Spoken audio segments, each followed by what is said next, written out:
Hey BookTube, welcome to, what are we now, day 6 I think, one more to go of the Women in Translation Readathon. I've had a great reading day so far, and now I'm outside, I'm in the wind, so I suppose this isn't going to work. God damn it! I guess it depends where I am. Okay, so, yeah, I've had a really nice reading day. I'm just leaving my house just before 4 p.m. I teach at 5:30 and I got some bookish errands to do before I go to work. One of which is to tell you about the book that I finished. Unfortunately, I was disappointed by the Jenny Erpenbeck novel. Let me show it to you. Where I put it. Yeah, I got too many. I can't walk and chew gum at the same time, so between the wind and stuff, let me just take care of this one. So yeah, the end of days was disappointing by the end. It started out really strong and just kind of fell off the rails for me and Ange. I don't know how Ange ultimately felt, but we agreed on a couple chapters that we thought were subpar. I thought it had a lot of potential and it started out powerfully, and it's been compared to Kate Atkinson's Life After Life, which is one of my favorite novels. And in that, it takes a character, or in Erpenbeck's case, 3 generations of characters, and reinvents their life in each section by tweaking, just very subtle tweaks to their life story, giving them a completely different future so that they don't die at the age of whatever, but they live another 5 years or another 50 years. And a lot of people, Atkinson's Life After Life is a Marmite book, because the way that Atkinson does the same theme, and with her it's really the main character, keeps, in the first few pages she dies, she's 3 days old and she dies, and then her life starts all over again, like the birth happens again, and she lives a new life. So even though it's obvious to any secular adult reader that this is just a narrative technique, you kind of have to suspend your disbelief and kind of have to play along with some kind of a reincarnation,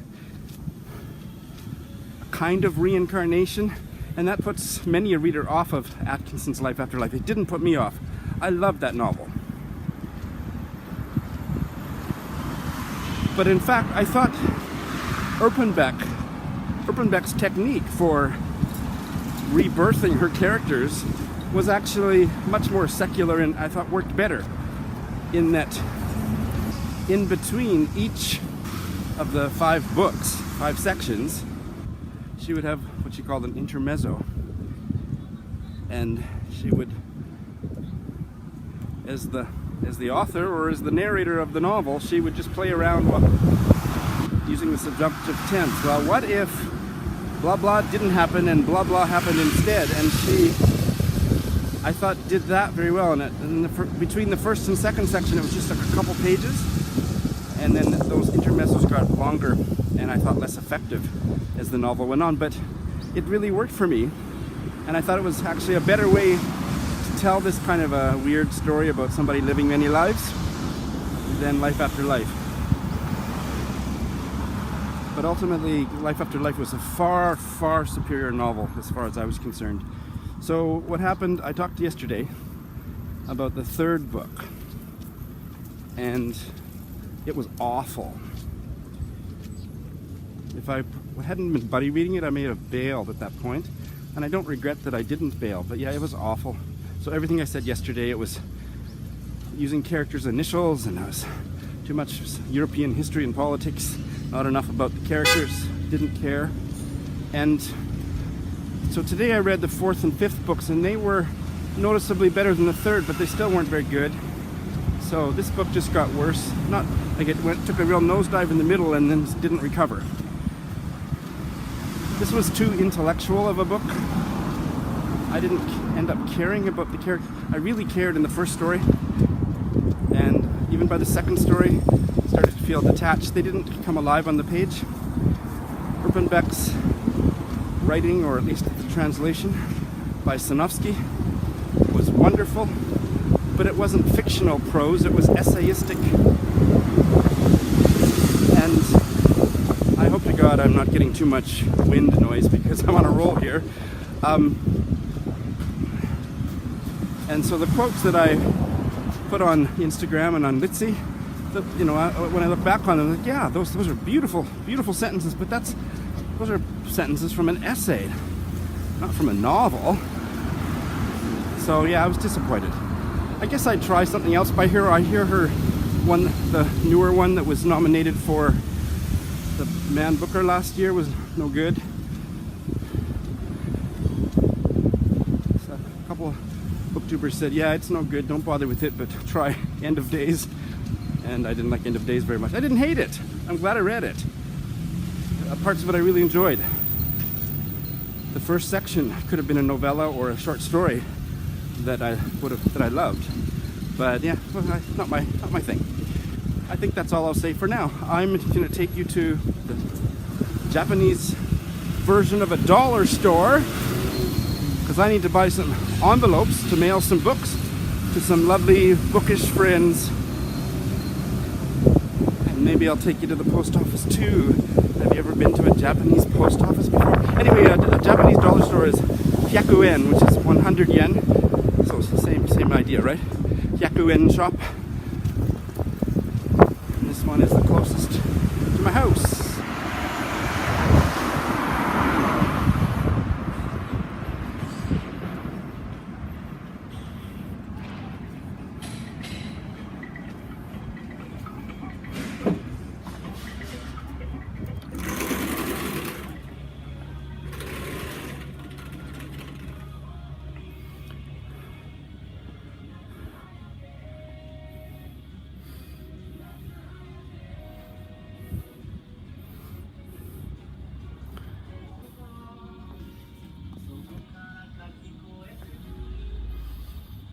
Ah, it's nice and cool in here.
Okay, those are going off in the mail. Now it's time to go to work. And yesterday my neurotic fixation was about Amazon. Today, maybe even more serious or laughable, seriously laughable, laughably Shawnish. I got a hole in my pocket at the top. So when I stick my fingers into my pocket, the pocket where I keep my keys and my change, not my wallet, I'm poking in through onto the other side of the pocket down my pant leg. So I'm so paranoid that I'm gonna drop my keys out my pant leg and lose them. And you know, I don't know about what the situation is outside Japan because I haven't lived outside Japan for so many years, but here if you lose your key it costs $300 to replace it. So I can't lose my key. So I can't sew. You can't sew. So as they say in Nihongo de so.